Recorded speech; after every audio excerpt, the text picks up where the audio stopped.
Live from the Hollywood foothills of North Carolina. Welcome to episode 89 of the Confirmed Epic Podcast, the official podcast of the Epic Review, and proudly presented by the Geeks Worldwide Radio Network. I'm one of your hosts, the real Brad Bell, and joining me tonight, straight from his flooded bathroom deep within the Hollywood foothills of North Carolina, is not just my podcasting partner, but my friend Jerry Reed, also known as Barbecue 17. I hope everybody's got a hard-boiled egg for me. What's up, Brad? Oh, I'm doing well, man. That's awesome that we can get together tonight on this actually rainy evening, as it's been a lot here in the Hollywood foothills of North Carolina, and talk about a very hydrated movie, to say the least, and Guillermo del Toro's Best Picture winner, Shape of Water. I know you're excited. You're a big Del Toro fan, but our fans and listeners should get excited because tonight, as I've teased throughout the week, we have a free 4K Blu-ray digital combo pack sealed in the cellophane, ready to give to one of our lucky listeners. And stay tuned because we're actually going to tell you how you can win that copy. Of course, we will pay for the shipping. Tell you how you can win that copy right before we start our Shape of Water review, which will be after, of course, our usual segments of what we've been checking out and the epic news items. I canceled it from BestBuy.com, so I went and picked it up in the store when I saw my order was going to be delayed, and they sent me a free copy anyway. So Best Buy's mistake and their lack of loss prevention is your reward. So for listening to the Confirmed Epic Podcast. So, and thank you for listening. Thank you for clicking play, whether it's on SoundCloud, whether it's on iTunes, whether it's on Podbean or YouTube. I know I can speak for Jerry when I say we greatly appreciate it. Hundreds of people listened to this podcast the past month, and we couldn't be more humbled and honored by that. So, Jerry, I thought we would start out with a kind of special segment because I'm titling this episode not just Shape of Water review. Of course, that's the big thing, but I'm also titling it a Toys R Us tribute. And what I thought we could do is we could share maybe a story about our last visit to Toys R Us, which sadly we have made because it's pretty clear now that at least in the U.S., all the locations are shutting down. Despite the guy at Toys R Us this last Saturday telling everybody that they weren't shutting down. Yeah, absolutely right. And it's sad as far as that end with the employees. Our thoughts and prayers are with them. And we mentioned that in last week's pod. But we decided we would try to look at it from a positive perspective and talk about our last visit, at least some good things about it, and that maybe we could also share one or two of our favorite Toys R Us memories, whether it was as a collector or as a kid, maybe. So, Jerry, let's start with your last visit to Toys R Us. You and Allie went there this past weekend, your lovely daughter. So, yeah, my daughter went. What was that experience like? Well, it was very busy. There were lots of people at Toys R Us. It was crazy busy in the store, and I expected to walk in and see, like I was seeing online of all the big signs that said closing soon, and other than regular sales, there really wasn't anything going on, but people were just all out there, shopping and picking stuff up.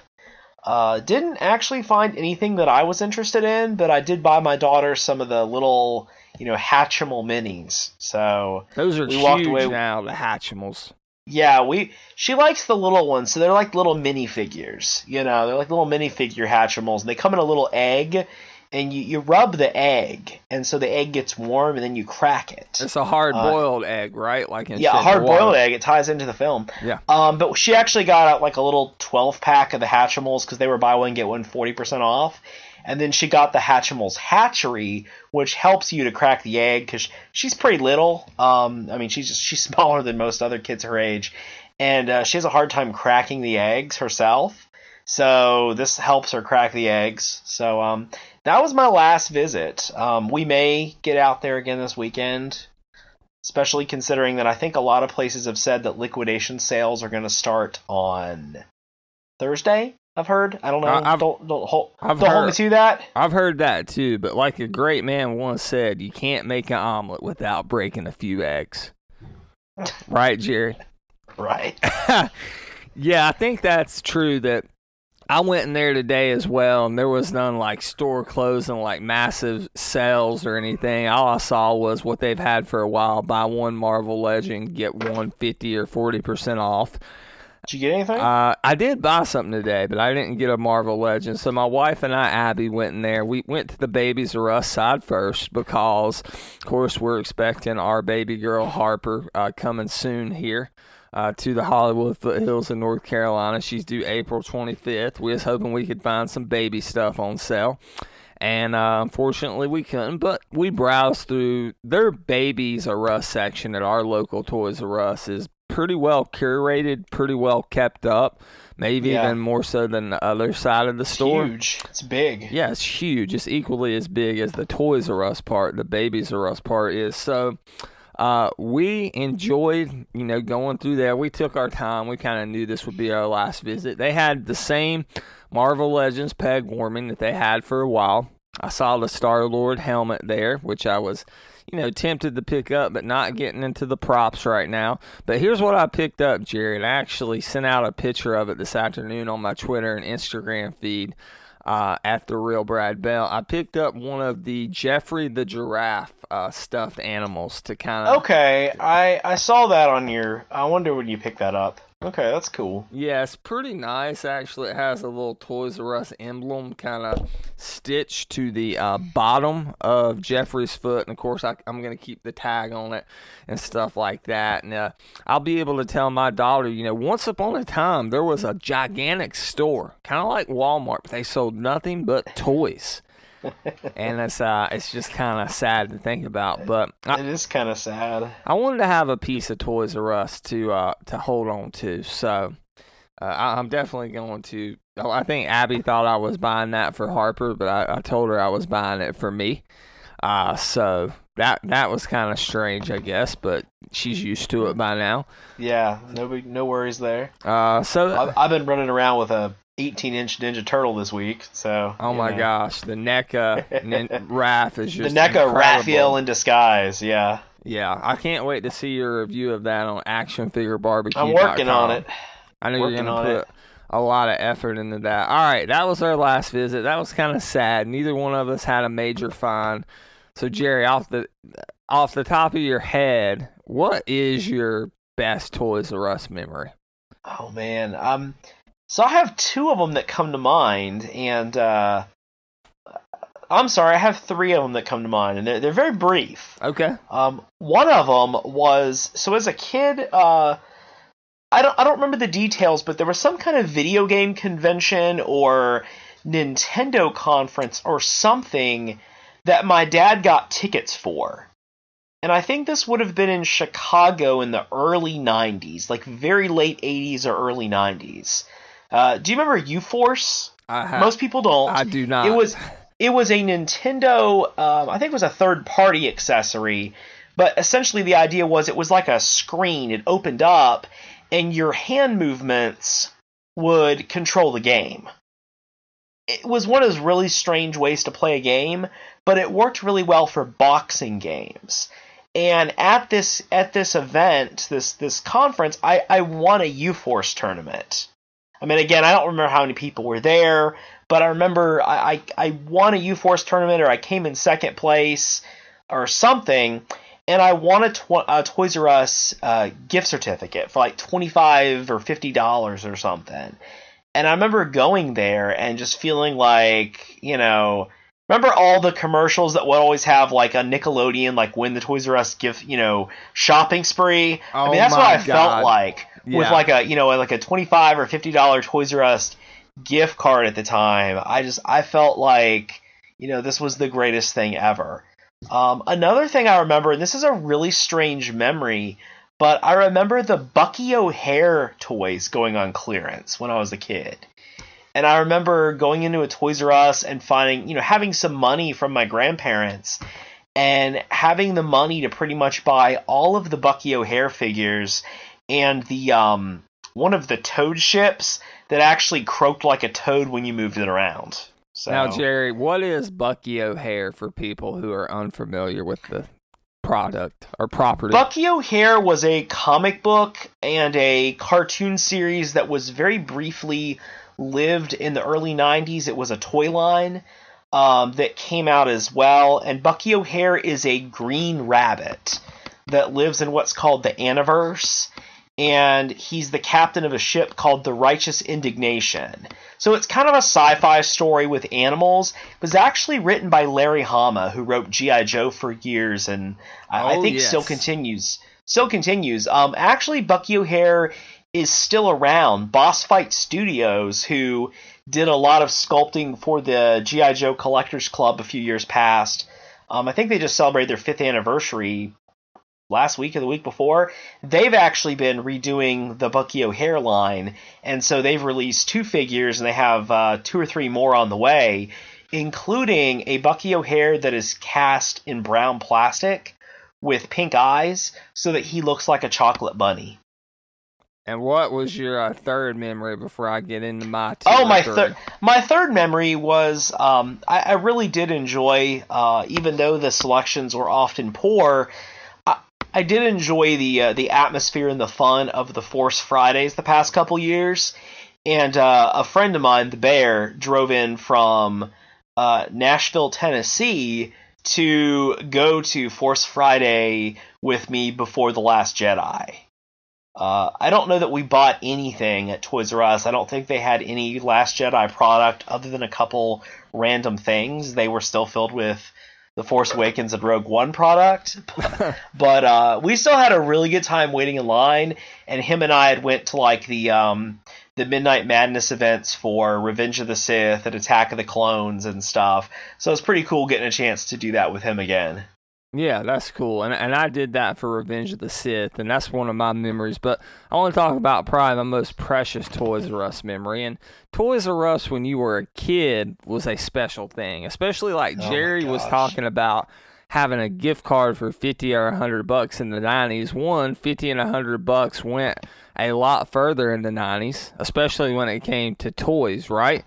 G.I. Joes were $3 to $4. Yeah, and Ninja Turtles stuff from Playmates was not that much. It was $6 or $7 at the time. $20, if you got a little help from your parents, you could conceivably pick up like 4 action figures. Yeah, that's amazing. So yeah, you got more bang for your buck back then, and you and I had kind of discussed that Toys R Us's prices didn't seem to be inflated until the past 6 or 7 years or so. I'm wondering if that had to do with the financial turmoil. It's even specific stores as well. Toys R Us actually did pricing based on where they were located. So, like, let's just say, for instance, if you were at a Gastonia store, just a kind of a suburb of Charlotte around us, then the prices were pretty close to normal, maybe $1 higher on some things or $2.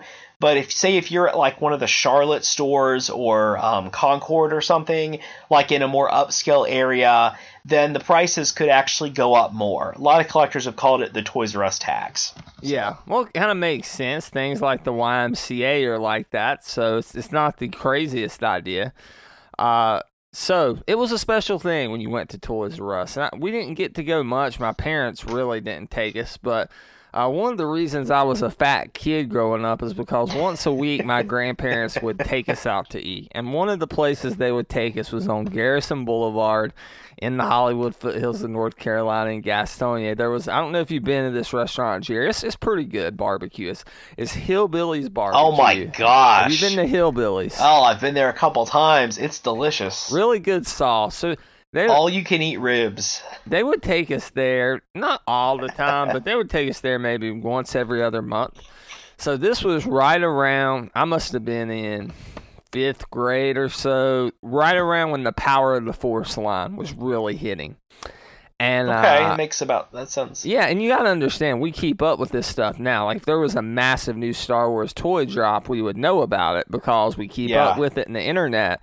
But back then, at least up until that point, I really didn't know this new gigantic wave of Star Wars toys was coming out, right? And I just remember they take me to Hillbillies, we have dinner, and they used to take us to the mall, and there was a KB and stuff in there, but I asked to go to... Remember when people used to go to malls? That used to be a thing. It did used to be a thing. Maybe we'll talk more about that later. But anyway, So they took us to Toys R Us, and we walked into the old Toys R Us, and all the Power of the Force stuff was out. It was like the orange cards. And the thing that I got at that time was not massive, but I thought it was the coolest thing. My grandparents took me there, and they got me Han Solo's blaster. Like a little toy of it that made like electronic The sound. red and black one. Yeah, the red and black one. So it wasn't like screen accurate by any means. But when you were in like 5th grade, which I was at the time, man, that was a really badass toy. So that's one. The other is when I was a senior in high school when Revenge of the Sith came out, which coincidentally timed with me getting a lot of graduation money. I then proceeded to take that graduation money. I went with one of my friends from high school, Matt, and Matt and I drove out there, midnight release. He could care less. He liked Star Wars, but he could care less about collecting. Matt was a lot cooler than I was, that's for sure. I don't trust a Star Wars fan who doesn't collect Star Wars stuff. I don't know if I just don't. Yeah, I don't know if I do either. But anyway, we drove out there. You know, I picked up like every single 3 3/4 figure from the Revenge of the Sith. And I would later hunt down. They had the Yoda exclusive. Remember him? He was like the projection of Yoda, hollow projection. I found him that night, so I knew about that. I was like beyond thrilled. And I came home, Jerry, and I thumbtacked those things on the wall. I used to thumbtack the Power of the Force figures to my wall. Yeah, I didn't want to I wanted them mint on card, which I guess they wouldn't be if you're thumbtacking them into the wall at that point. I always put them through the peg hook. Now, for a while, I bought one of each, because I was open-minded. Yeah, I did it through the peg hook, too. But you know how some people are anal about cards. I hear you. And for a long time, I went to community college, and those stayed on my wall until I went to live at UNC Charlotte. So that was a special memory, and those will stick. I have others too, but like those are the two big ones that stick with me. And I'm glad your daughter Allie got to experience Toys R Us. I'm kind of sad my daughter won't, but one thing I think I can say is rest in peace, Jeffrey. We will miss Toys R Us. We all grew up Toys R Us kids. So that was our tribute to Toys R Us. If anything else happens regarding that, we'll cover it here on the podcast. Jerry, let's get into what we've been checking out. I know you teased something last week you wanted to mention. So, Jerry, what's the big thing you've been checking out this week? Check checklist? Check. Double check checking of checklist? Check. Last week, shortly after, maybe the day after the podcast, I finished the movie novelization of Star Wars The Last Jedi. And how was it? It was okay. I have really liked... We've talked about some of the movie novelizations before. This one is by Jason Fry. He has written a couple other Star Wars books. He wrote... 2 of the tie-in novels that were part of the Force Awakens that I really liked. There's a Princess Leia one called Moving Target, and there was a Luke Skywalker one called The Weapon of a Jedi. I thought they were really fun. I really enjoyed them. They were short books. He did a novelization, so like a lot of the other Star Wars novelizations, there are scenes in the book that kind of got left on the cutting room floor.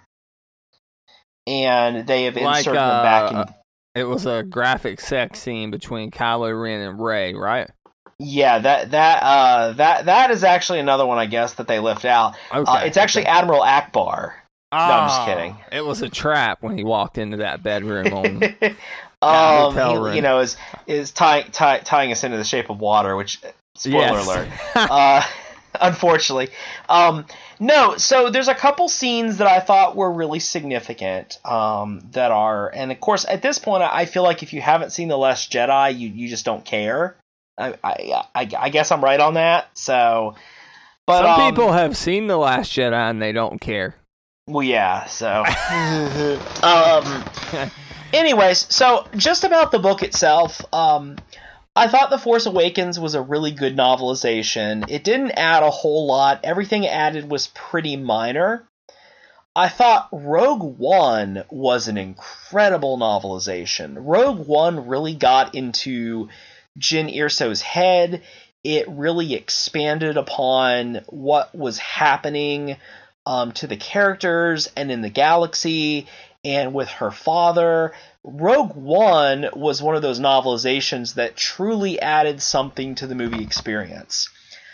I thought the Last Jedi novelization was pretty dull. I mean, it told the story of the movie, but that's pretty much all it did, except there are a couple scenes that stand out that are pretty unique in the book. One of those scenes is let's just say we're going to spoil the novelization here for Last Jedi. We're going to spoil the novelization. So one of the scenes is there is a funeral for Han Solo, or at least there's a brief memorial service. We're not going to call it, a funeral, but there is a memorial service that happens. Did Chewie give the eulogy?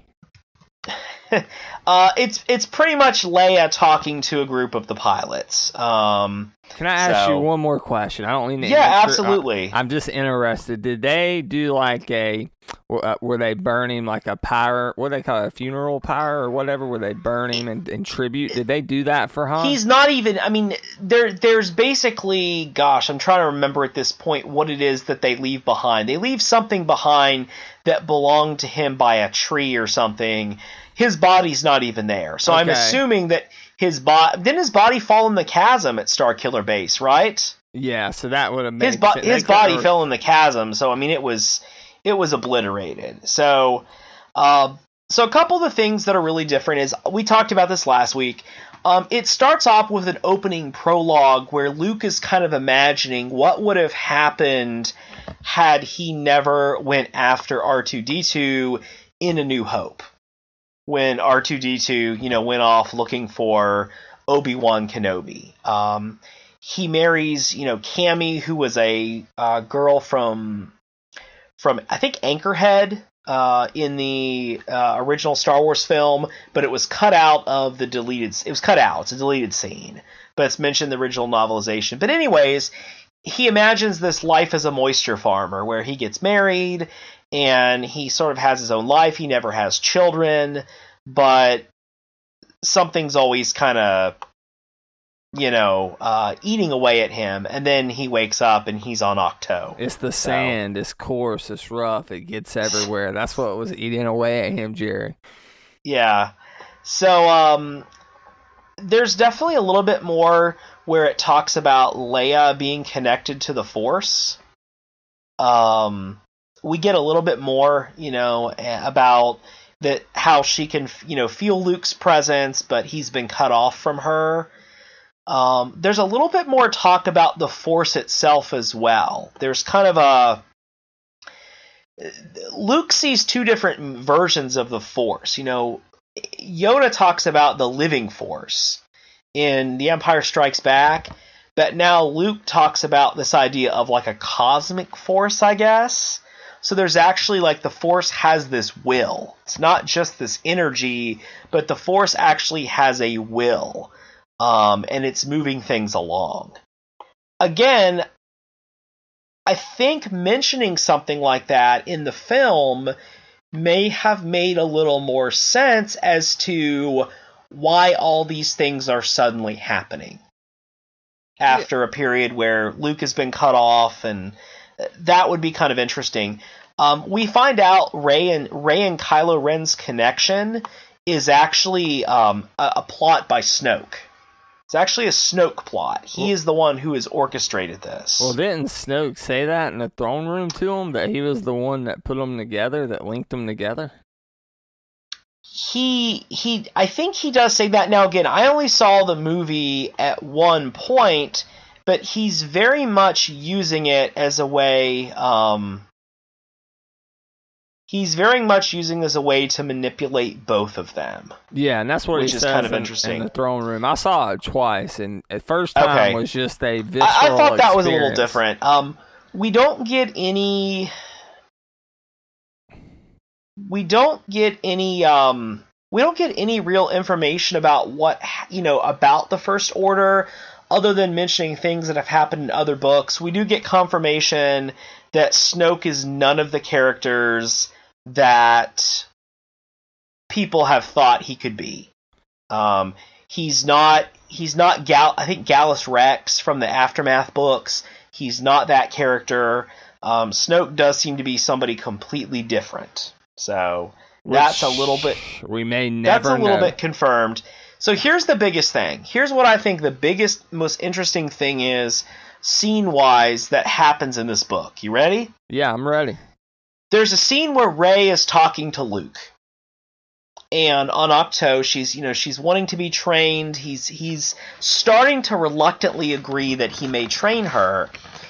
And the caretakers, the little kind of lizard bird animals that live on the island, that care for the Jedi. They've cared for the Jedi temples there in the villages as long as the Jedi Order has existed. Anyways, at night, Rey sees a bunch of ships coming and landing on the island, and she asks Luke, what are the ships? And he says they're raiders. That they come to the island, they take what they want, they Tusken leave. Raiders? No, he just calls them raiders or bandits or something. Okay. And he says, I think they're called the Lanai. I think they're like the Lanai is the name of the caretakers. Anyway, he tells her that they have come, these raiders come like once a month or something and just take what they want and leave. And so Rey says, we need to do something, we need to stop them. And Luke says, well, would you be here next month when they show up again? Because they'll show up in more force. So will you be here the month after that? So Rey's kind of thinking, and Luke basically says, because not getting involved is what the Jedi would have done. They wouldn't have gotten involved. They would have just let things be unless it affected them. This version of Luke's like, we're going to kill all of them. The mothers, the children, all of them. Yeah. No, so he tells her, again, that from his perspective, the Jedi did not get involved. And Rey takes off. Rey takes off and runs like through the island down to where all the ships are landing.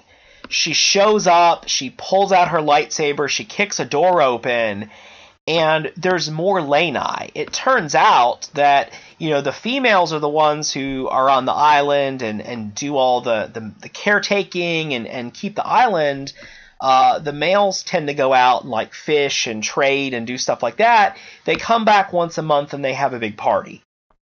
So she runs into this room with a lightsaber. All the Lanai kind of look at her, and they start, like, cheering, because she runs in with the lightsaber. So I think she starts, like, swinging it like she's having, like, like a party item or something. She doesn't know what to do. And so Luke shows up, and it's actually a really good scene. He's talking with her. They actually dance. Like, Luke and Rey actually dance at one point. But they're talking, and Luke says that the Jedi would not have done anything. The Jedi would have sat back until they were affected. And he tells her that what the Resistance needs now is not, the dying husk or the dead husk of an old religion.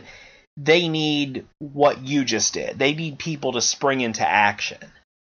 And I think that story, that kind of test he gives her almost to see whether she's going to really jump into action, honestly gives a little bit more perspective on Luke's feelings.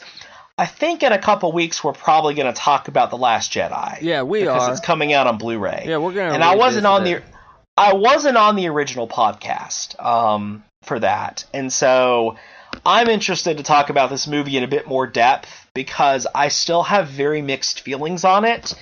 But I will say the one thing I took that was a positive out of the novelization is there's a little bit more going on with Luke that helps you to see why he has turned his back on the Jedi. To some extent. Yeah, it gives that kind of more context, it sounds like. So check that out. Last Jedi novelization. What is it? Probably $18 on Amazon or so? Probably. Yeah. Yeah, I don't remember how much it was. So at a bookstore near you. As for what I've been checking out this week, I checked out the Oscar-nominated film I, Tonya. I, Tonya tells the story of Tonya Harding, who was a in some ways an American icon, maybe for the worst of character reasons she was, or at least the controversy surrounding her. And this has a DC and Marvel crossover, Jerry, because, of course, Margot Robbie, who's Harley Quinn, Tonya Harding, and Sebastian Stan plays her husband. That's exactly what I thought the other day. I was standing outside a red box. I've never read anything, but I was just looking at it. I'm like, oh my gosh, Harley Quinn meets the Winter Soldier. Yeah, Jeff Galooly, whose name became a verb in the 90s, because if you Galooly something, you pretty much just screw it up. I remember that, yeah. Yeah, and see, this has kind of been a forgotten thing. It was huge at the time. I mean, I was a kid when this happened, but this happened not too long before OJ. So once OJ happened, it was like this got through on the back burner immediately. Those of you that don't know the story, Tonya Harding was a figure skater from the unlikeliest of backgrounds who ended up finally making it to the Olympics. She comes from, I hate to say it, but a white trash background. She was born with natural skating skills. Her mother made a lot of sacrifices to put money toward her practice and coaching to get her to that point, even though her mother physically and verbally abused her. Tonya Harding was from Oregon. And then on the other side, you had Nancy Kerrigan, who came from a more privileged background, but her father was a welder. I've been doing a lot of research about this since I've seen this movie, Jerry. Okay. But her father was a welder and actually worked very hard to put Nancy Kerrigan through all the expenses that go along with a sport like ice skating. So you have this dichotomy, right? You have like America's princess here and Nancy Kerrigan, then you have the roughneck in a way in Tonya Harding. And this Margot Robbie does an excellent job. She was nominated for an Academy Award for this, portraying Tonya Harding. The movie takes a real sympathetic look at Tonya Harding and her upbringing, and it's done in interview style with, of course, you have Margot Robbie doing the interview as Tonya Harding, and Galooly is Sebastian Stan, as mentioned earlier, but it's showing them in the future, and the whole thing flashes back and forth between the present, them telling the story, and as they tell the story, it cuts back to it. And it is a really well-done movie. They show clips at the end like they do in a lot of these biopic films where they compare the movie to the event as it actually happened, and they did a really good job not only capturing this, but actually getting people talking about it again, because the story of Tonya Harding was a very unlikely story. For those of you that don't know, Jeff Galooly paid to have a hitman attack Nancy Kerrigan. That was, of course, Tonya Harding's with a crowbar, right? With like a nightstick, and okay. I thought it was a crowbar. If you want to see something sad, just Google Nancy Kerrigan attack on YouTube, and that footage, even though it was in the 90s, it was somebody was filmed that footage, amazingly enough, right after she was attacked.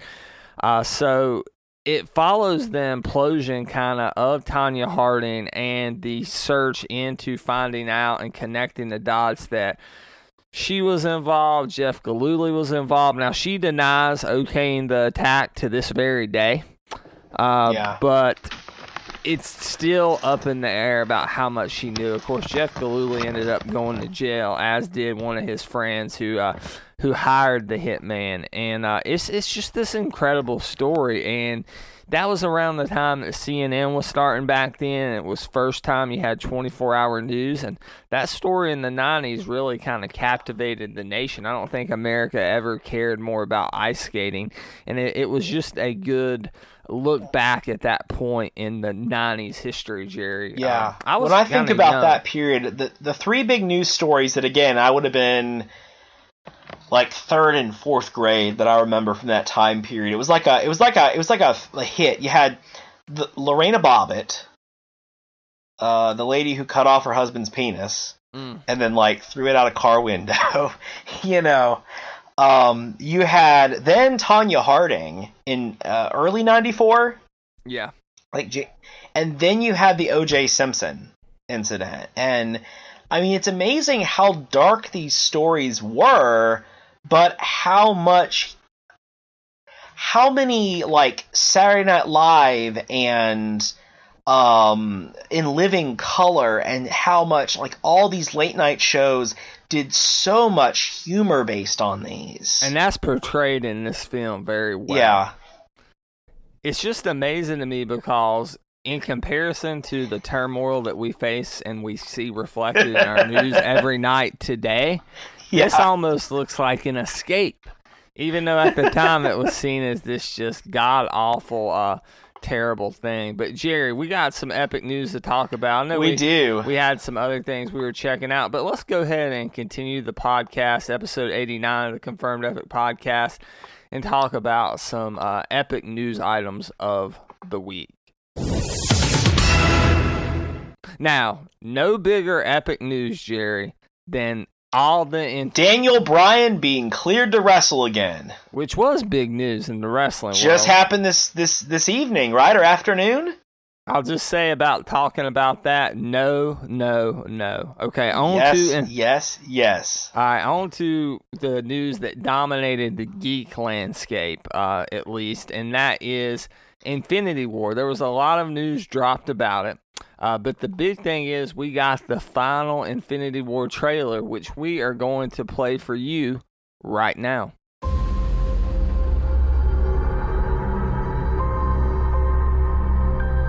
The entire time I knew him, he only ever had one goal.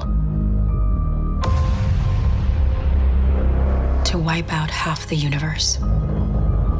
If he gets all the Infinity Stones, he can do it with the snap of his fingers. Just like that. Tell me his name again.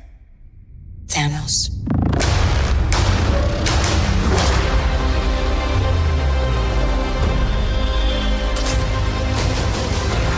We got one advantage. He's coming to us. We have what Thanos wants, so that's what we use.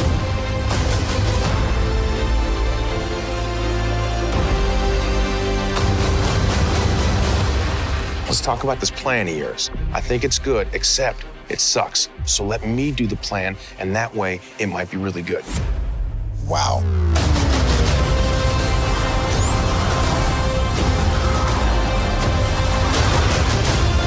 The end is near.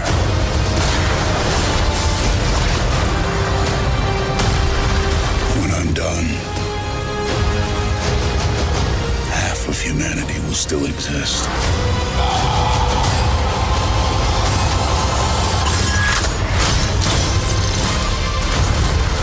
Perfectly balanced. As all things should be. I hope they remember you.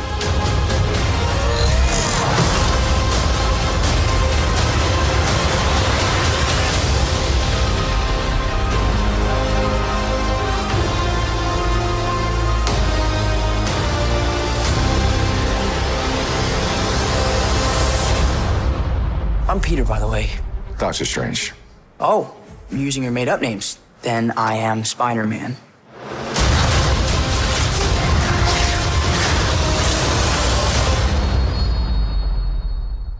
Okay, Jerry, we both checked out this trailer.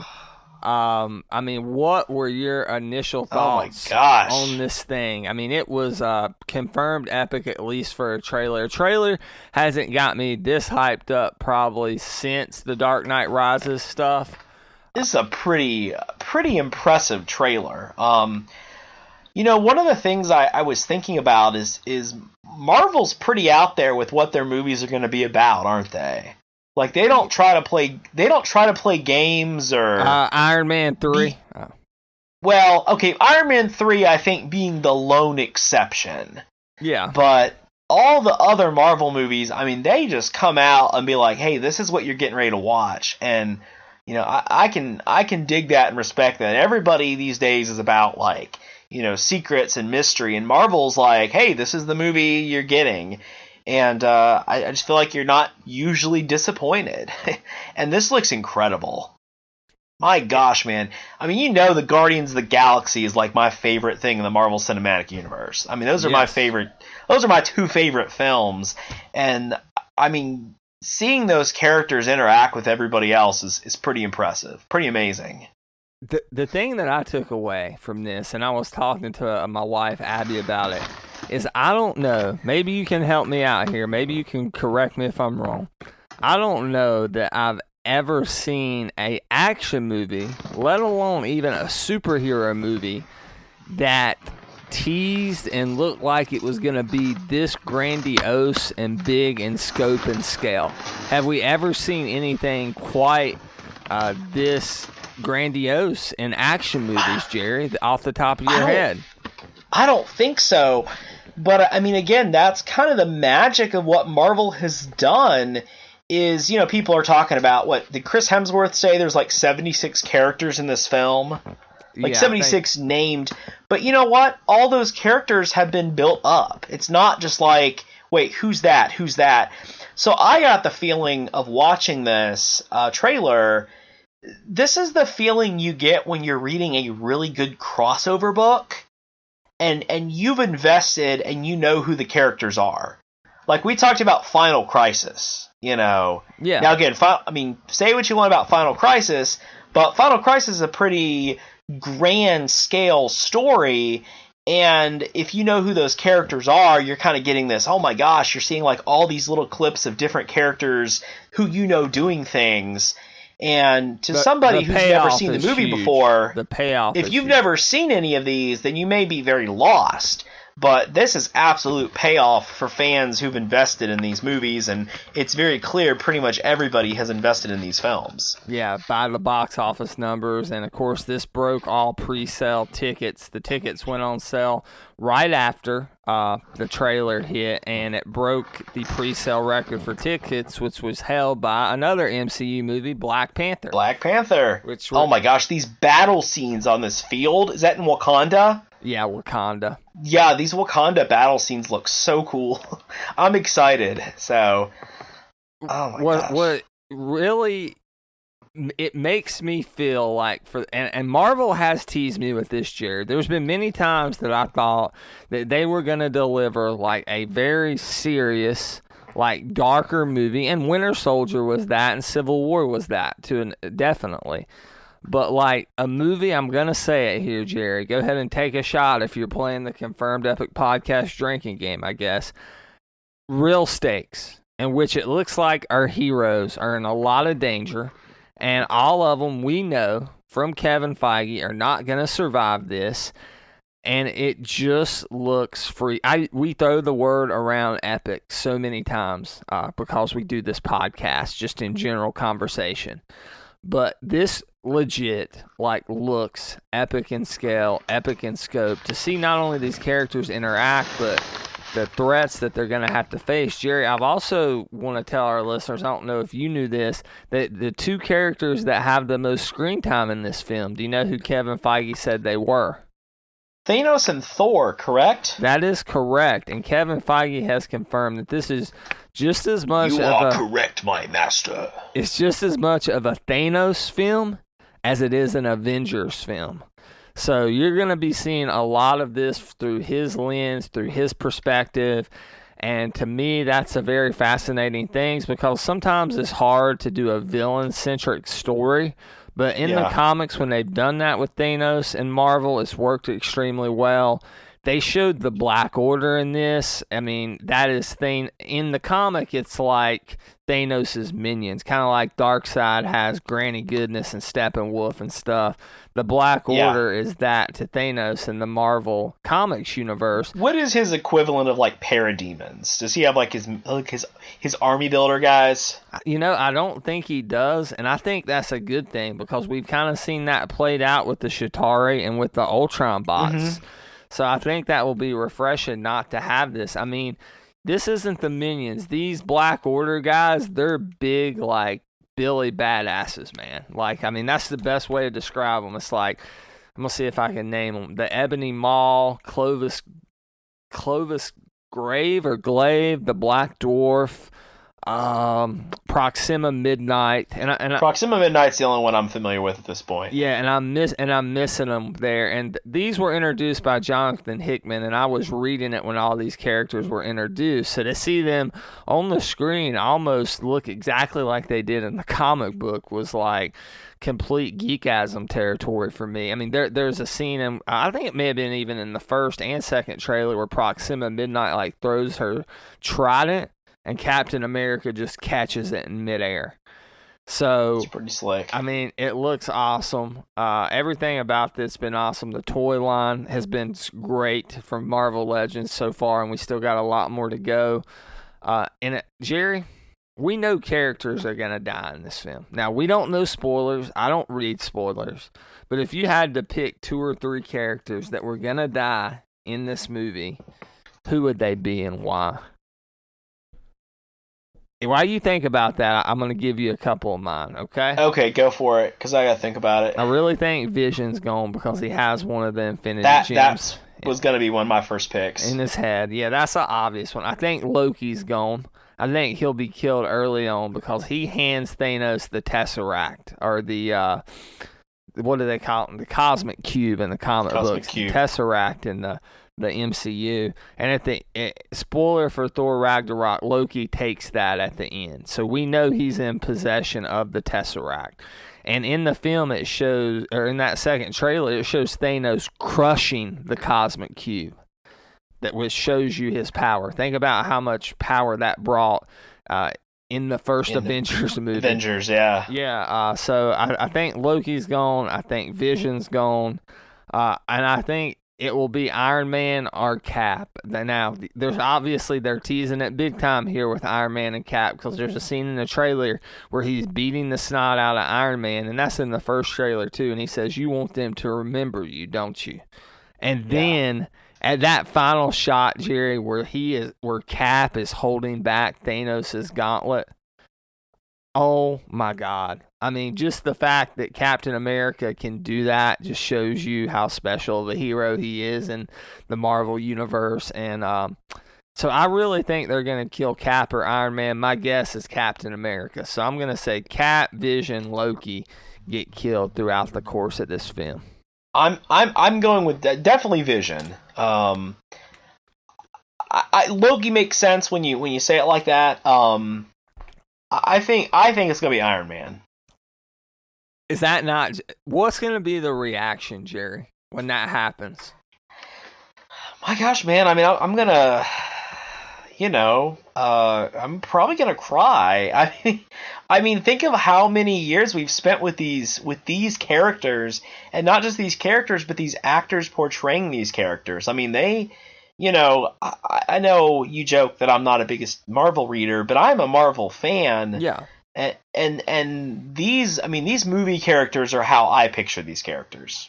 But I think that's the way most of the world is now with the success of these movies. And so, if I see, the Marvel Cinematic Universe, Chris Evans, Captain America die, then, I just watched Captain America die. I mean, come on, man.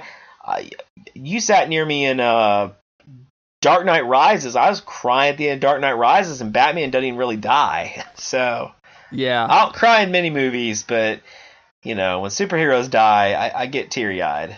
In I think it was 2007, 2008, Cap was killed in the comics. Yeah. And it was when I was really big into Avengers and Marvel. I was reading everything, like heavily vested in Brian Michael Bendis' stuff. And if somebody dies in comics now, who cares? They're coming back, right? And we all knew Cap. I do feel like that in comics. It's a little bit harder to get. Yeah, because it seems like there's just always a way to come back. But I remember reading the Death of Captain America issue on my porch one summer at my parents' house, as I would often read comics out there at night, and reading that issue when Steve Rogers was shot. I think it was on the Supreme Court building's steps. Yeah, that sounds about right. Dude, I teared up. Like, I really did. And they kept him dead for about 3 years, and Bucky was Cap for a long time. Yeah, I remember Bucky Cap. Which is maybe the direction they go here. But, yeah, my thing is, Jerry, this movie has been moved up to April 27th, as we've talked about. My wife's due date's April 25th. I'm going to have to stay away from the internet until I can see this movie, Jerry. I'm gonna spoil it for you. You better not, man. You better not. You just better not. So this movie is going to be a whopping 2 hours. Thanos is actually an actor. My God. Listen to episode 14 of the pod if you want to hear our thoughts on Trevor, a.k.a. the Mandarin, a.k.a. Nobody. 2 hours and 36 minutes, Jerry. This is the longest Marvel movie, MCU movie, to date. Peter Dinklage. Is it? Okay. Yeah, Peter Dinklage is confirmed for a role. We don't know who he's playing. My guess is he's playing one of the Black Order, like maybe as a CG character. Yeah, I've heard. I mean, his voice would be great for, a villainous character. Yeah, I agree. He's got an awesome voice. Captain Marvel has been cut from the film. She is originally going to cameo or do a post-credit scene. This makes me mad. But she will show up. They filmed Avengers 4 and this back-to-back, so Avengers 4 is coming out next May. Yeah. And I imagine she will be in that. But she was cut from I hope this. so. I'm really excited for Captain Marvel. It's actually one of the Marvel movies I'm most looking forward to. Yeah, I'm excited to see what Brie Larson can do in that role.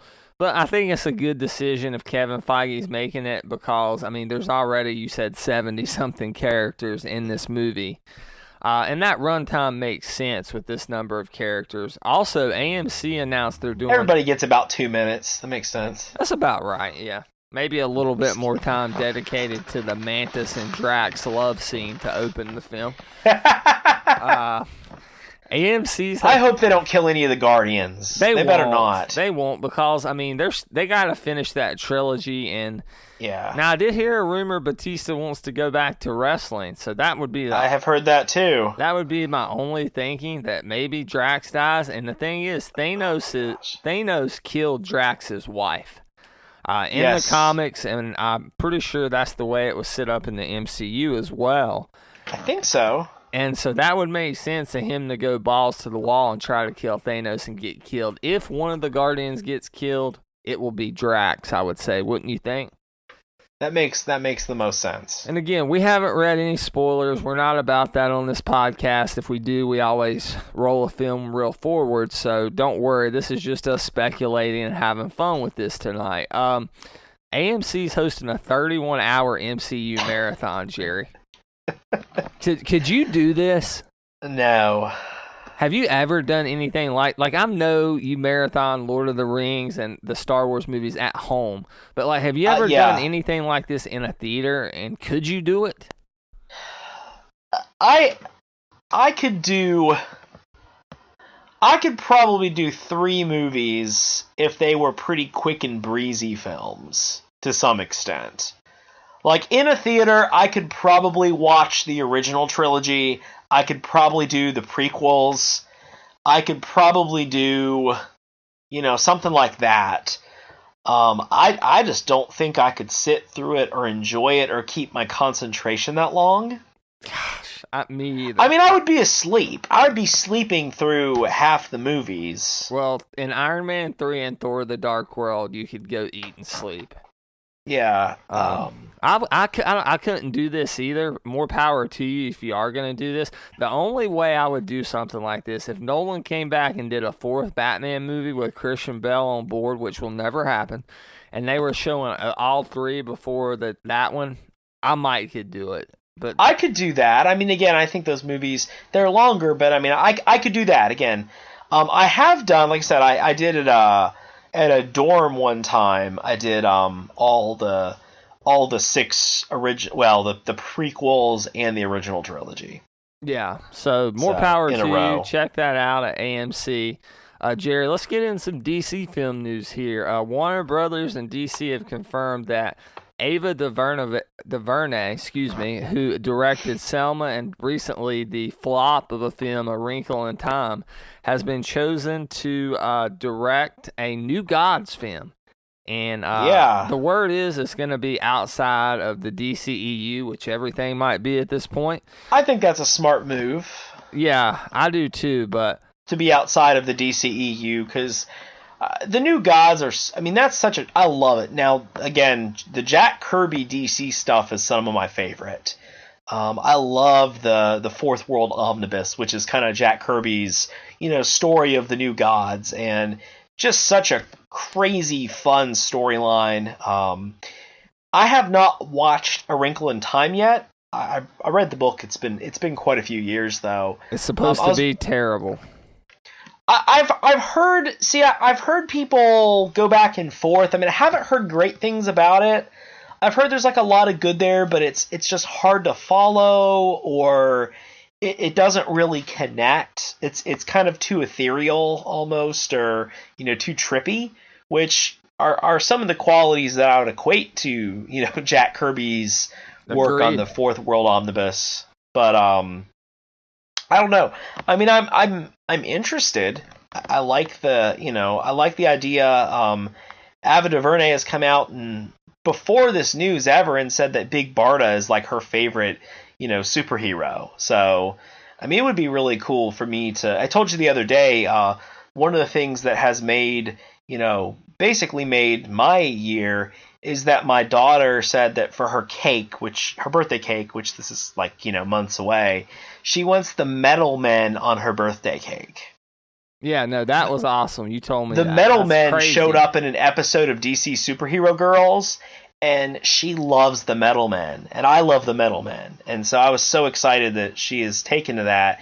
And it would be a pretty crazy world we live in if, there was a movie coming out, people were talking about like Ryan and, Darkseid and Granny Goodness and, all these characters. Big Barda and Mr. Miracle. I love it. I love it. I look forward to it. A couple quick thoughts. I know we want to get into Shape of Water. I love Ava. She's an awesome person. She knocked Selma out of the park. One of the best, if not the best movie that year. I'm a history teacher. I show that movie to my class every year when we talk about the civil rights movement. I don't know if she is the right choice here, just because. But then again, I like your point that this is so out there. Maybe she is.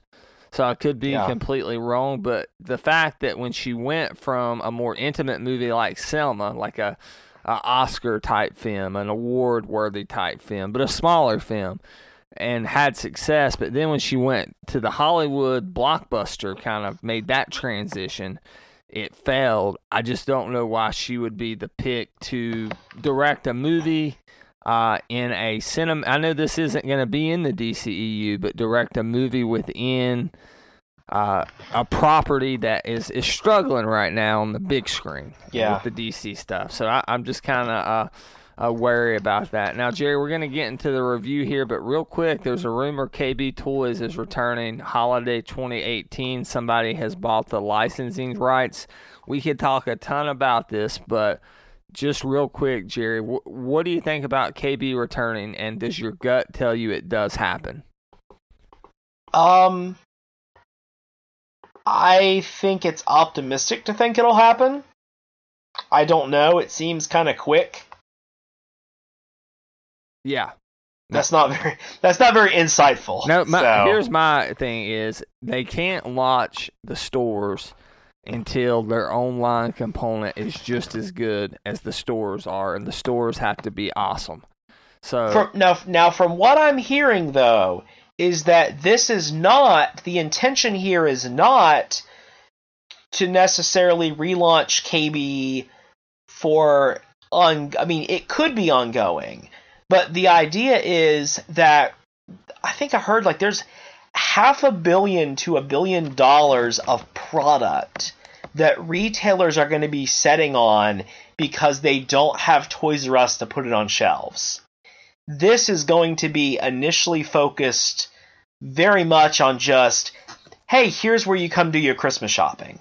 And I think that's a smart move. I feel like this is going to be more very much tailored towards people who are coming to do Christmas shopping for their kids, their grandkids. And so the online component is not even something they're going to deal with at this point. This is for retailers to get that merchandise out there. So I should say manufacturers to get their merchandise out there. So it could be a trial run. So if it's really successful, maybe they can get the name brand recognition and then, use that as a catapult toward bringing back Kaybee Toys. I would love to see it. I want my daughter to grow up in a world that has a toy store. I worked at Kaybee Toys in high school. That place was overpriced and poorly ran at the end. Like, you could completely see them shutting down way before Toys R Us did, and that's what happened. They shut down years before Toys R Us did. Yeah. Hey, can I jump back real quick? I had one last thing I wanted to say about Ava DuVernay. Okay, go ahead. One of the things that I was thinking about when you're talking about The Wrinkle in Time, I've read A Wrinkle in Time. It's been a number of years. It definitely, when I read it, it definitely came off to me as this would be a very difficult book to adapt. Yeah. And that is what I've heard from a lot of people is it's a very metaphysical story, if that makes sense. I mean, it very much is hopping from place to place, and there's some characters are as much concepts as they are actual characters. So it could be that Warner looked at it and liked her handling of the material, still realizing the movie didn't do well because it was a tough book to adapt. Yeah, I don't know. Just a thought I had. That could be the case, and we wish Ava all the luck in the world. So, Jerry, it's time for this giveaway. Let me just put out a few caveats there. As I mentioned earlier when talking about Selma, I am a history teacher, a high school history teacher. I know some of my students listen to this podcast, and I don't have a problem with that at all. But I just want to throw this out there. We're doing this giveaway for Shape of Water. Any of my current students or people still in high school are not eligible for this giveaway. Okay? You have to be 18 or over. Yeah, if you're a former student who's graduated and you listen to this podcast by chance, fine, you're eligible. Also, I'm going to say, if you've ever won a prize from us in the past, Timothy Belmont, I'm talking to you. You're a number one fan. We love you. You bought more merch than my mom did for the Confirmed Epic podcast. Dang, man. I love it. So shout out to you. But Timothy, you've won some stuff on here before, and we appreciate it. You're not eligible. So if you have won, and he's not the only one. We've had some pop giveaways and stuff. But if you've won a prize before, and you are a current high school student, you are not eligible for this prize. So, but here it is, before we get into the Shape of Water review. If you want to win a giveaway, a free sealed 4K Blu-ray digital combo pack of the Best Picture winner from Guillermo del Toro's Shape of Water, here's what you have to do. Tweet me at The Real Brad Bell, DREEL Brad Bell. Now let me say, Geeks Worldwide personalities are not eligible either. Okay, so tweet me at The Real Brad Bell. Here's what you got to tweet. Zod kneels before the Confirmed Epic podcast. Of course, Michael Shannon's in here. Michael Shannon is Zod, so that's kind of a shout out to him. If you tweet me that, I'm covering shipping. You're getting this combo pack. Zod kneels before the Confirmed Epic podcast. So if you're watching live, go ahead and try it right now, and you can seal up that copy. Honey, tweet to Brad. Zod kneels. No. Am I not eligible? No. You're not eligible either. Okay. Okay. Brad. Without further ado, let's get into our featured review of Guillermo del Toro's Shape of Water. If I told you about her, the princess without voice, what would I say?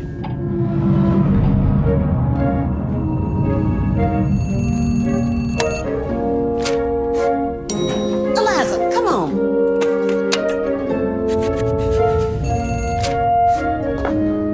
Eliza, hurry.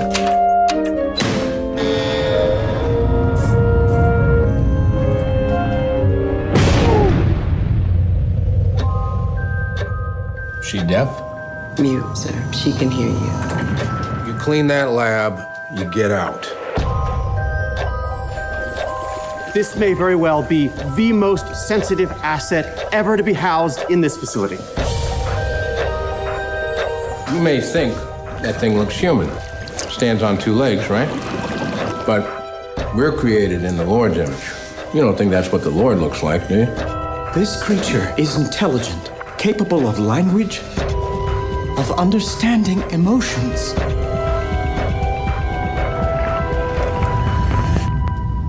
Jerry, as I usually do, I'm going to run down a few stats for this film. Give us those stats.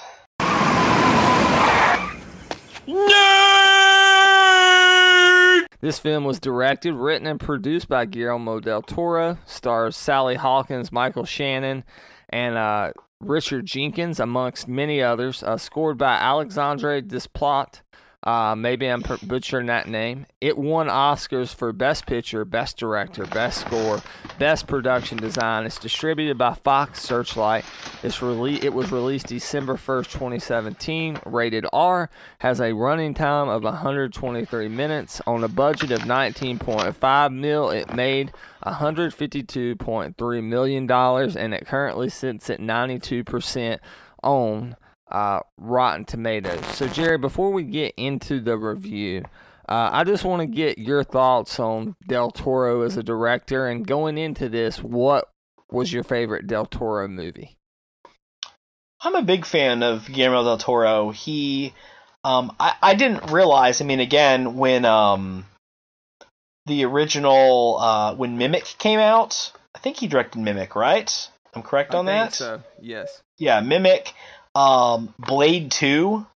I forgot about that. Yeah, Blade 2. Blade 2, when those movies came out, I really liked those films. I don't think I really connected, again, the director, until I saw Hellboy. And then I was very curious. And that's when I started following Guillermo del Toro's career. The only one of his movies I actually haven't seen is The Devil's Backbone. I really need to watch it. I just haven't got around to watching it. Prior to this movie, I think my favorite Guillermo del Toro movie is probably a tie between Pan's Labyrinth or Hellboy. Maybe Hellboy 2. It's tough. Yeah, I love Del Toro too. I like Pacific Rim, unlike some people. I mean, is it problematic in some spots? Yeah. My favorite Guillermo del Toro movie is actually Hellboy 2: The Golden Army, which I know it's a good movie. It's a really good movie, but kind of ended that version of that franchise. So I think we're both fans of Del Toro. He wanted to do a third one, and they just never let him. I always hope, but of course now they've got a great-looking new version coming out, but for years I just hoped they would let him do a third version, a third film. He's got that Oscar clout, so never say never in Hollywood. Exactly. So, Jerry, you love classic monster movies, right? I do. And just, I like them too. You're a bigger fan. I would say a movie like this is, I don't know if an homage is the right word, kind of like an ode to classic monster movies. I think it absolutely is, and I was talking to my wife. There was actually it very much is pays homage to The Creature from the Black Lagoon. We've talked a little bit about when we reviewed The Mummy, the Tom Cruise Mummy, that he brought back to life with Scientology. Yeah. We reviewed. We were talking about the Dark Universe, which was Universal's idea of, bringing all these classic monsters together in sort of an updated way. I really think there was an idea at one point that Del Toro was going to be more involved with that. And he wanted to remake The Creature from the Black Lagoon, and he was very interested in pushing a film where the creature ended up with, whoever the female lead was. In the original film, it's Kay Lawrence. In the original Creature of the Black Lagoon, there's kind of this, unreturned love on the creature's part, you might say. And I guess Del Toro always wanted to see that, and he never got it, and Universal wasn't interested in it. And so he made sort of his own version. Yeah, I mean, they went with, Alex Kurtzman, who wrote the first couple Transformers movies, to run that Universal's Monsters reboot cinematic universe. Run it into the ground. Yeah, exactly. Instead of Del Toro, and he went and just made a film that was a monster movie that won Best Picture. So I think he, ended up getting the last laugh on that one. So, Jerry, kind of like in the olden days of the pod, why don't you go ahead and just set up Shape of Water for us, just a brief overview. Yeah, so The Shape of Water is one of these movies that I feel like if I explain it to somebody, even if I went into as much depth as possible, I really couldn't actually convey to you what this movie is. It's so out there and fantastic, and even though it has a really basic plot, a lady named Elisa is working for basically like a secret government facility in Baltimore, Maryland during the early 60s, so during the Cold War. And she finds out that this facility is keeping this amphibious creature. I think the credits call it Amphibian Man. That's right. It's actually played by Doug Jones, who's played so many roles in costume in multiple Guillermo del Toro films and plenty of other movies as well. Interestingly enough, he was Abe Sapien in the Hellboy movies. So, and this character looks a lot like Abe Sapien. I mean, he's a fish man. Yeah, he does. But she meets this character, she meets the Amphibian Man and starts to develop this relationship. Eliza is mute, so she doesn't speak, but she speaks through sign language. And the creature doesn't speak, English, but the creature communicates with her, and she starts to teach the creature American Sign Language, and to some extent. And so they develop this relationship, and she decides that since the government wants to vivisect the creature to learn secrets about its biological makeup, since it seems to have healing powers, and it can go back and forth between environments, like its body can shift in how it processes, air and water. The government wants to use it to help aid America in the space race against the Russians, and she decides that she has to rescue the creature. All right, Jerry, let's give our initial impressions of the film. I'm going to start. I'm going to say I absolutely adored this movie. There's many times that I watch a Best Picture winner before or after it wins Best Picture, and I just have a hard time kind of wrapping my head around it. But with this one, I saw this as a great mix of a social commentary and an artsy movie like those Best Picture movies try to always be. But it was also I think a general audience crowd pleaser too, especially in the very end, which we'll have spoilers for this. But man, I absolutely love this movie, Jerry, and I have a feeling that you did too. What were your kind of initial impressions?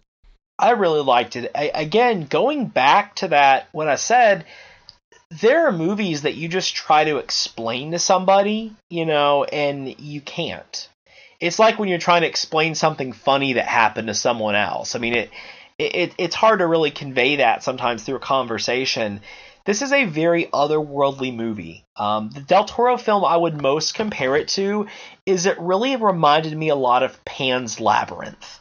It's a movie. Pan's Labyrinth is another film that goes back and forth between dealing with the reality of, I think it was the Spanish Civil War, if I'm right on that? I've never seen Pan's Labyrinth, so I can't speak. Okay, Pan's Labyrinth is definitely my favorite Del Toro film.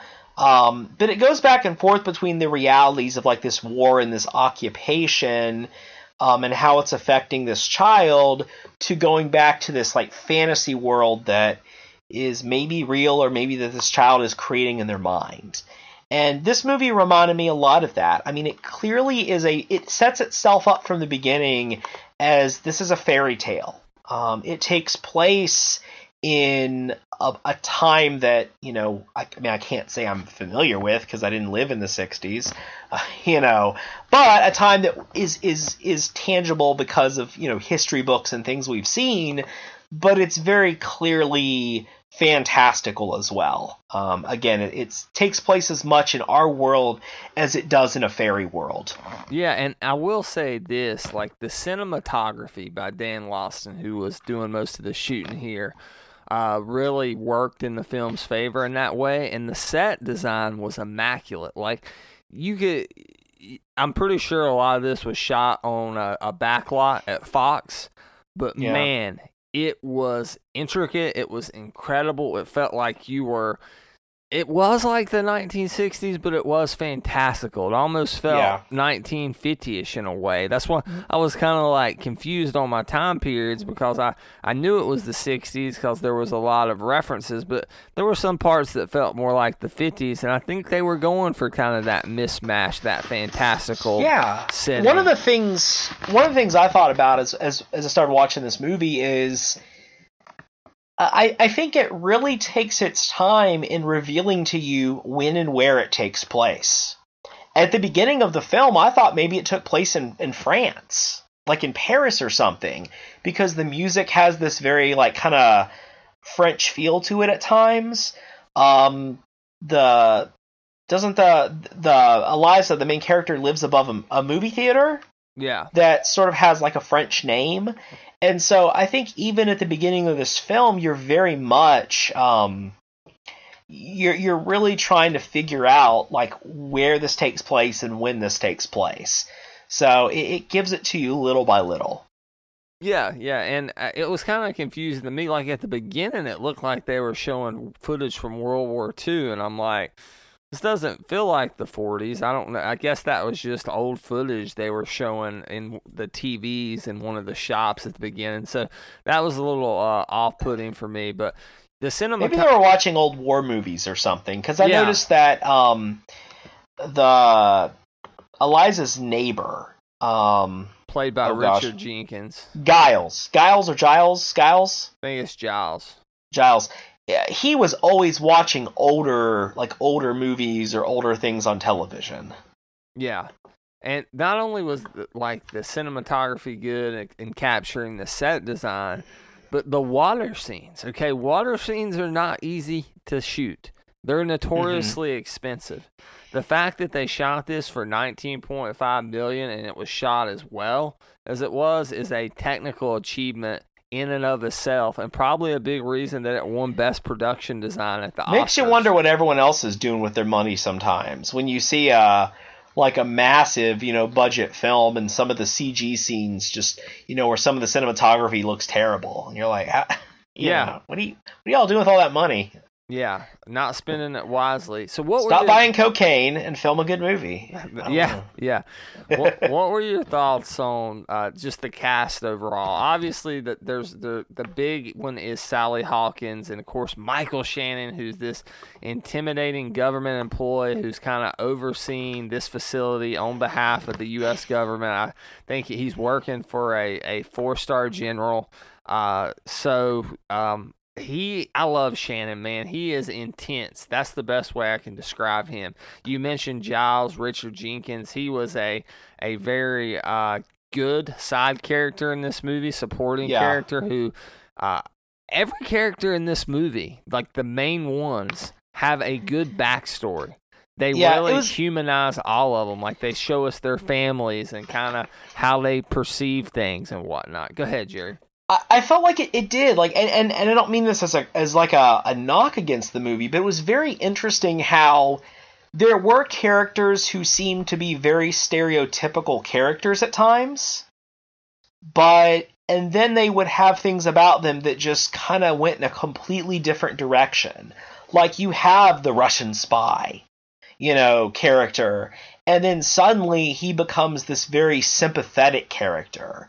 It just was very interesting. A lot of times, again, characters just seem like, okay, this is that character, this is that archetype, and then the movie would do something very different. And I thought it was interesting. I mean, again, it had those archetypes because it was very much a fairy tale, a fantasy film, but then it would add in those really fascinating details about characters that kind of change the way you thought about them throughout the course of the movie.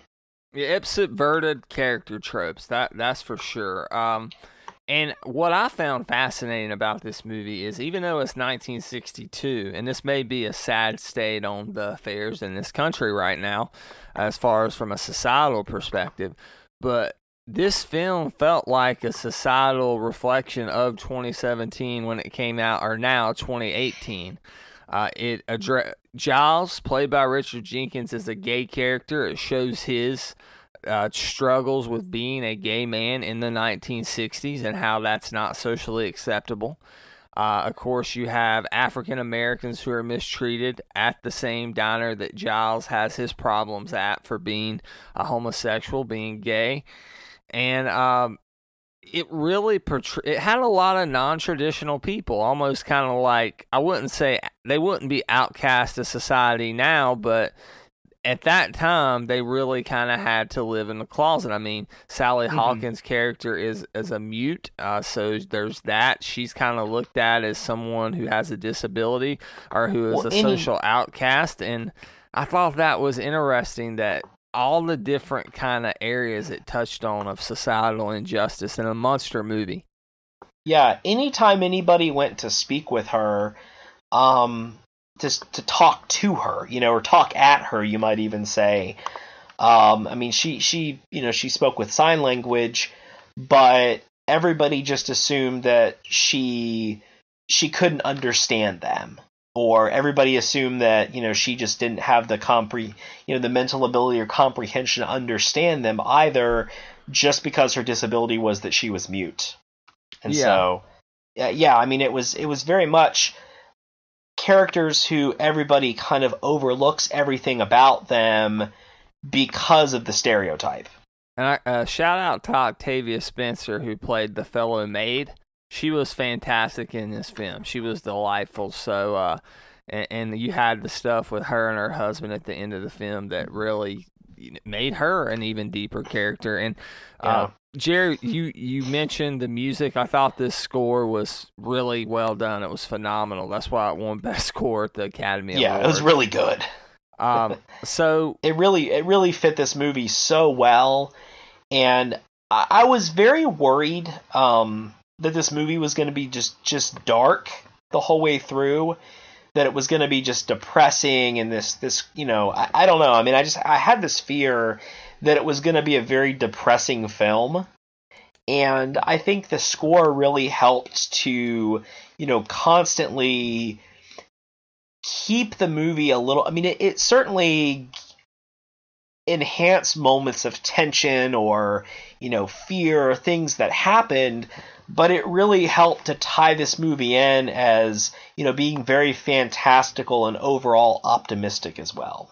Yeah, it's quite the opposite of being a depressing film, because I kind of thought that way going into it as well. And we'll talk about what I thought was a happy ending after spoilers. But before we get into spoilers, Jerry, would you recommend this film to general audiences? We should say this is rated R. There's nudity.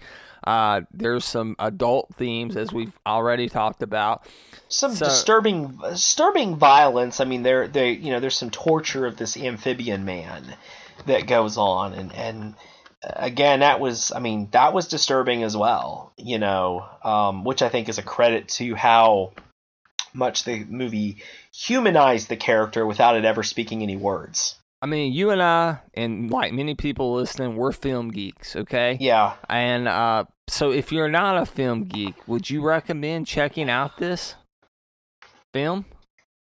I don't know. I mean, it definitely would be a movie where I would want to know somebody a little bit before I recommended this movie to them. If you typically like the horror genre, if you like Guillermo del Toro's films, if you're very open to, movies that do very strange, unusual things, then I would absolutely recommend it. I'm not sure, again, that it's going to be like, that it's a blockbuster, please everybody film like, the Avengers or Black Panther or something like that. Yeah, it's definitely not that. Yeah, if you're a film it's geek, definitely not a kids movie. I've heard some really horrifying stories about people bringing kids into this film, and I was like, that's pretty violent at times, and way not something a kid would be watching. It's a rated R monster movie, people. Use some common sense. So, yeah, I agree with you. If you're a film buff, a film nerd, you're going to adore this. You may have already seen it, probably have.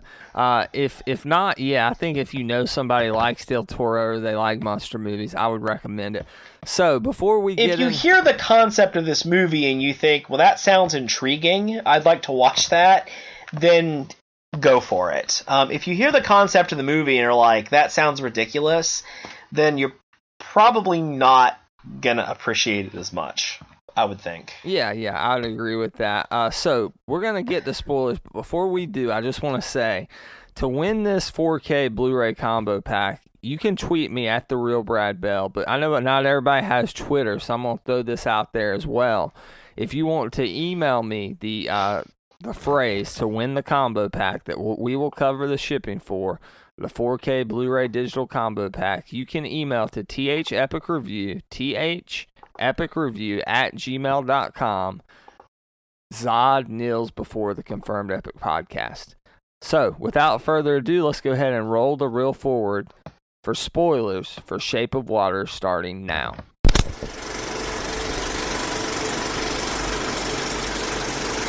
All right, Jerry, here's the big one. Do you think Sally Hawkins lived at the end? I think so. I want to believe she did.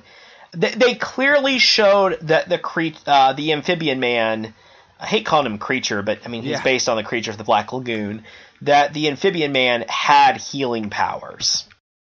He clearly was healing people throughout the film, or a couple people at times.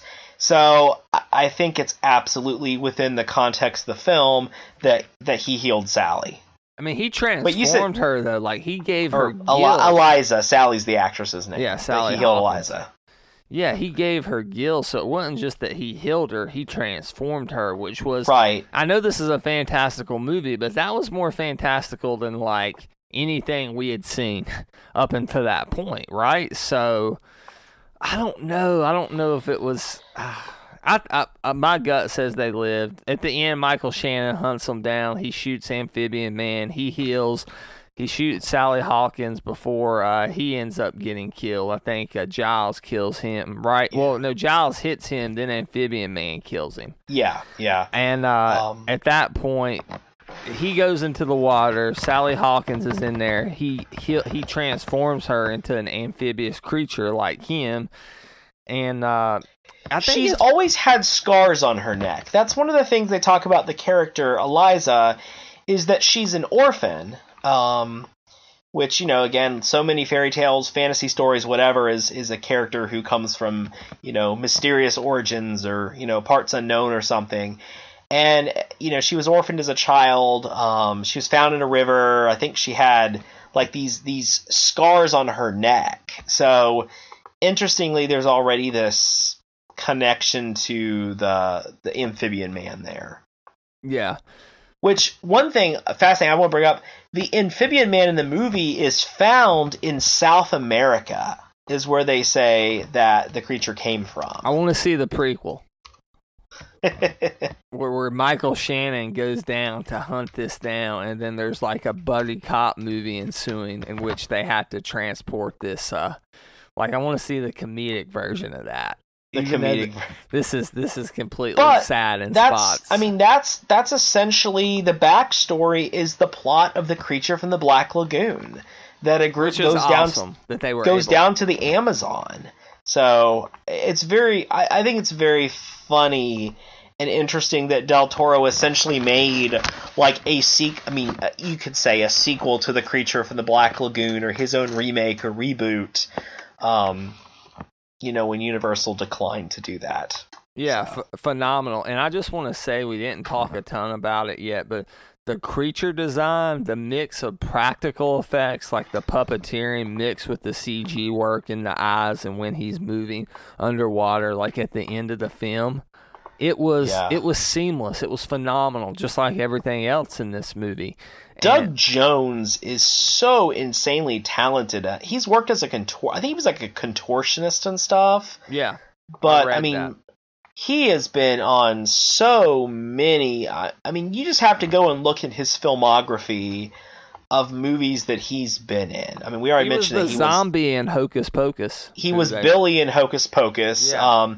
Abe Sapien in the Hellboy films.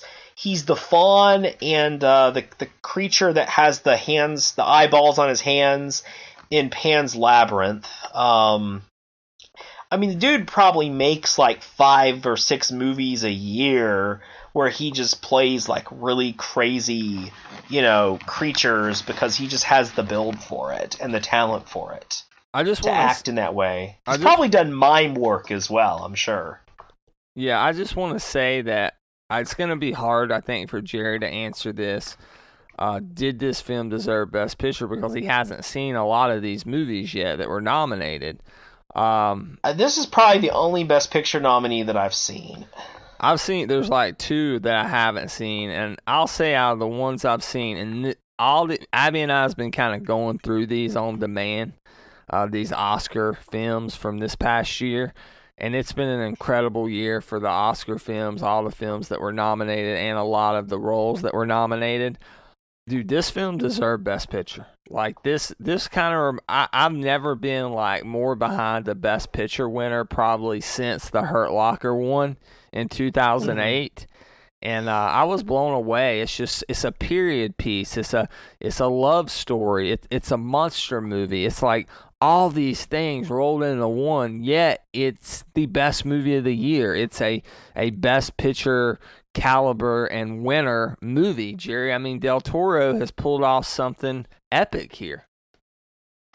Yeah, I agree. I mean, again, I don't think I've seen another film that was nominated for Best Picture that I'm aware of. There's a few that I'm certainly interested in. I will say this is probably, and I wanted to watch this before it won Best Picture. I mean, I wanted to watch it when I, heard it was being made and that had Del Toro involved with it. It's probably the first Best Picture winner that I've seen since I couldn't even tell you. Since a while. It's been a while. When did No Country for Old Men win? Because I liked that. 2007. Okay, jeez. I just a decade ago, Jerry. Yeah, I find my movie tastes as I've gotten older. I just I'm sort of interested in something that I'm just interested in, and I don't usually take recommendations that much. It's like if I hear about it, it sounds good. But this was one that I really enjoyed that I would have watched. Probably if people said it was absolutely terrible, I probably still would have went and watched this movie or, rented it or, did something with it. So well, you like what you like. It's like when a person gets older and they don't have as much time. They don't experience as many things that they did when they were young. So when an old man wants to eat ice cream, I mean, why not let the old man eat ice cream? If Jerry wants to just watch Ash versus the Evil Dead, just let Jerry watch Ash versus the Evil Dead. Let him watch Mystery Science Theater over and over and over again. That's what I'm going to do. Yeah, that's right. So, Jerry, what would you rate this film? Before you do, is there anything else you want to say about Shape of Water before we end this edition of the pod? I just want to say, one of the things I really like about Guillermo del Toro's movies is I feel like typically he just makes the movie that he wants to watch. Sometimes you see people who, make movies, and I know people talk about Oscar bait these days, that you're... I know there's elements here, but this is not a film at all on paper in any way I would ever think would be an Oscar bait film. It just sounds so crazy when you're explaining, this is a movie where a woman, enters into a romantic relationship with a fish creature. It sounds like absolutely insane, and I've always thought that Del Toro just makes movies that are things he likes. Pacific Rim. People can, trash the movie. If you don't like giant robots fighting giant monsters, then, yep, it's not the movie for you. Andrew Stokes. He does, yeah. Crimson Peak was a gothic haunted house movie. If you don't like gothic haunted house movies, it's not the movie for you. I just think he makes the movies that he enjoys, and it's very clear that he truly loves, horror and mixing these genres together with different things. I enjoyed this. I would give this a grade and a half. I really liked it. Definitely one of the favorite movies that I've seen in that were 2017 releases. And I will say it's kind of like this podcast. We make the podcast we want to listen to, and nobody else does a podcast. There's a lot of podcasts like this. The Confirmed Epic podcast, they're a dime a dozen. Not when we first started, but now. And I'll say that just the things we talk about, like Bruce Campbell, for example, he's on my mind tonight. Like, nobody talks about Bruce Campbell on their podcast like with the love and affection we do. But I'll say this, Del Toro, and very similar to Christopher Nolan, even though they're very different directors, I feel like they make the movies they want to make, and the praise critically that they get is just a side product of that. Yeah. They don't make films that are Oscar bait. They want to win those awards. It's clear Nolan is saluting him at this point. The question is kind of like with Leo when he finally won for Revenant, is when will Nolan win, especially since Del Toro won now. It was that way with Scorsese for a long time until he won for The Departed. So those directors make the movies that they want to see, that they want to make, and eventually they'll make the best movie of the year. And that's what happened here with Shape of Water winning Best Picture. And this doesn't feel like a consolation Oscar or anything. Oh, definitely not. I'm going to say this is an epic. I confirmed the epic. I'm glad I own this movie. It's in my 4K collection. Abby, the mother of Beagles, my wife, absolutely adored it. Man, this is a movie that's going to stick with me. This is a movie I'm going to revisit. I'm going to rate Shape of Water confirmed epic. All right, Jerry, that's just about going to wrap it up. Next week, we're going to be doing, for episode 90 of the podcast, we're going to revisit Avengers Age of Ultron. And I hope you'll rewatch it, Jerry, because unlike the original Avengers, I know maybe you haven't seen this one quite as much, and this one left a sour taste in some people's mouths. So I think it's going to be fun to go back and revisit Joss Whedon's last Marvel movie. Do you remember what I originally rated it? Good. Is that really what I gave it? I don't remember. I don't know. I can't remember. We never reviewed this one on the podcast. We didn't? No, we did not. It was, I'm trying to think of, there was something going on around that time that we didn't review this on the podcast. We saw it together though, right? I don't know if we did or not. I think maybe you saw it with Andrew, and I had something where I couldn't go when y'all went, so I saw it with, like, my friend Joe Roberts here. But anyway, we're watching it again this week. Not together, but we're watching it again this week, and we're going to review it as we continue our march toward Avengers Infinity War. In the meantime, Jerry, where can people find more of you on the internet, my friend? Keep checking me out. New reviews served up hot and fresh daily at actionfigurebarbecue.com. That's BARBECUE.com. And I have a Facebook page as well, which is also actionfigurebarbecue.com. I'm doing a little poll right now. Every month I'm going to start doing 4 reviews on Saturdays that are just reviews of older action figures or toys based on a specific character. For, what is this, March? For March, I'm doing stuff on Han Solo, just because Solo's coming out, trying to get everybody collectively pumped for Solo, a Star Wars story. But I've got a poll going on right now. Who should the character be for April? I've got a few choices on there. Currently, I think Lara Croft Tomb Raider is winning. So, and that movie came out. We're going to review that when it hits home video for sure. So don't think we've forgotten about Tomb Raider. Again, we're at a different point. We watch movies more when they come out on home video than theatrical releases now. As for me, find me on Twitter at @TheRealBradBell, DREEL Brad Bell, Instagram at The Confirmed Epic Podcast. Find me at The Epic Review and this podcast at thepicreview.com, as well on the Geeks Worldwide Radio Network at thegww.com. Support the podcast. All proceeds go toward making this podcast great again. Just joking. All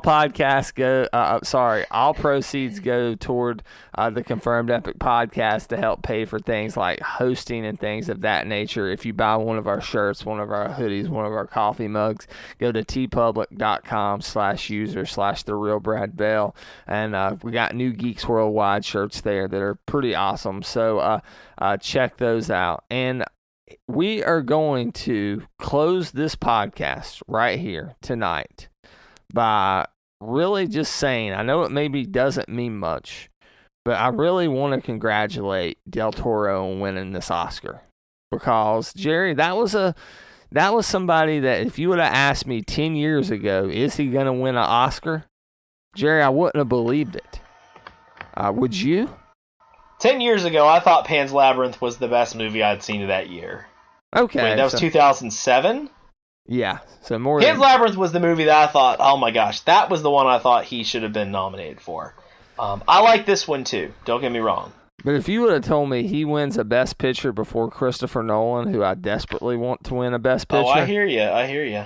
I would have never believed it. So congrats to Del Toro. Well-deserved. Big moment for geeks. Big moment for lovers of film. Big moment for lovers of monster movies. Like, as Jerry mentioned, the creature... Big moment for lovers of fish. Yeah. Literally. Exactly. And people who love films like Creature from the Black Lagoon. But once again, from the Hollywood foothills of North Carolina, we are out.